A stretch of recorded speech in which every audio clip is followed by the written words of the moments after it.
ہے، مسجد میں اللہ تعالیٰ ہوتا ہے، اسی لیے لوگ نماز پڑھنے کے لیے مسجد کو آتے ہیں، اس لیے کہ اللہ تعالیٰ وہاں ہوتے ہیں۔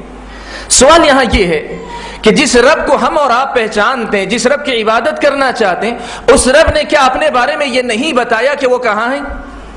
کیا اس نے اپنے بارے میں یہ بتایا نہیں؟ اپنا تعارف جب کروایا تو یہ ہمیں نہیں بتایا کہ وہ کس جگہ پر ہے؟ اللہ تعالیٰ نے بتایا ہے، اللہ تبارک و تعالیٰ نے بتایا ہے، بس یہ کہ ہم اسے معلوم کریں۔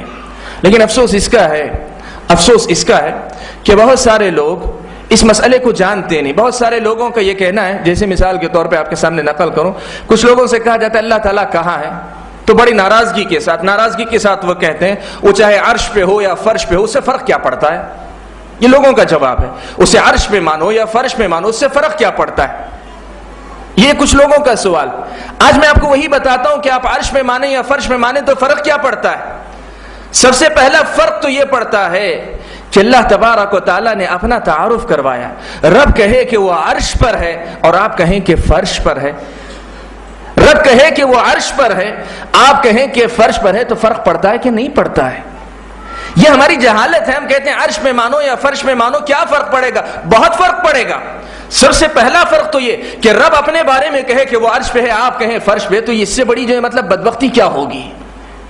اور دوسری اہم بات یہ کہ اس مسئلے نے کہ اللہ تعالیٰ کو عرش پہ رہنے کے بجائے عرش سے اتار کر، جو لوگ اپنے عقیدے کے اندر عرش سے اتار کر نیچے لے آئے، اس کا نقصان کیا ہوا پتہ ہے؟ آج لوگوں کا ماننا کیا ہے؟ ہر چیز میں خدا ہے۔ جب ہر جگہ خدا ہے، آپ کے بقول جیسے جواب دیتے ہیں لوگ کہ اللہ تعالیٰ عرش پر بھی ہے، فرش پر بھی، یہاں بھی ہے، وہاں بھی ہے، تو سیدھا سوال جواب یہ ہوا کہ اللہ تعالیٰ ہر جگہ موجود ہے۔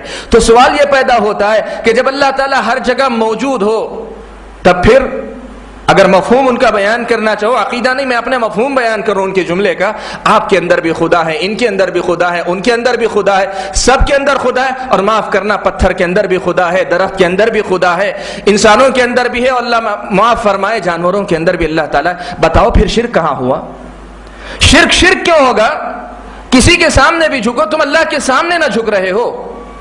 جب ہر چیز میں خدا ہے، ہر جگہ خدا ہے، ہر جگہ رب موجود ہے، اللہ کی ذات ہر جگہ موجود ہے، تب پھر سوال یہ ہوا شرک کیوں ہوا؟ پتھر کے سامنے جھکے وہ رب کے سامنے جھک رہا ہے، انسان کے سامنے جھکے وہ رب کے سامنے جھک رہا ہے، درخت پہ جھکے، جانور کے سامنے جھکے، کسی پر بھی جھکے وہ رب کے سامنے ہی تو جھک رہا ہے۔ پھر شرک کہاں رہا؟ اور معاف کرنا، یہ کوئی قصہ کہانی نہیں سنا رہا ہوں، میں نے اپنی زبانی ایسا ہی جملہ سنا بھی۔ ایک مجلس کی بات کر رہا ہوں، ایک مجلس میں شریک تھا، مولانا اور تقریر کے دوران کہہ رہے ہیں، اسی موضوع پہ گفتگو کرتے ہوئے کہہ رہے ہیں، مجھے نظر نہیں آتا کہ دنیا میں شرک کہاں ہو رہا ہے، مجھے پتا نہیں کہ دنیا میں شرک کہاں ہو رہا ہے، مجھے تو کہیں نظر نہیں آتا۔ سوال یہ کہ جب عقیدہ یہ ہو کہ اللہ تعالیٰ ہر جگہ ہے، تو پھر شرک کہاں سے نظر آئے گا؟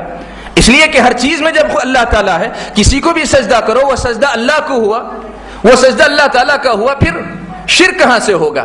اور یہی بات ہمارے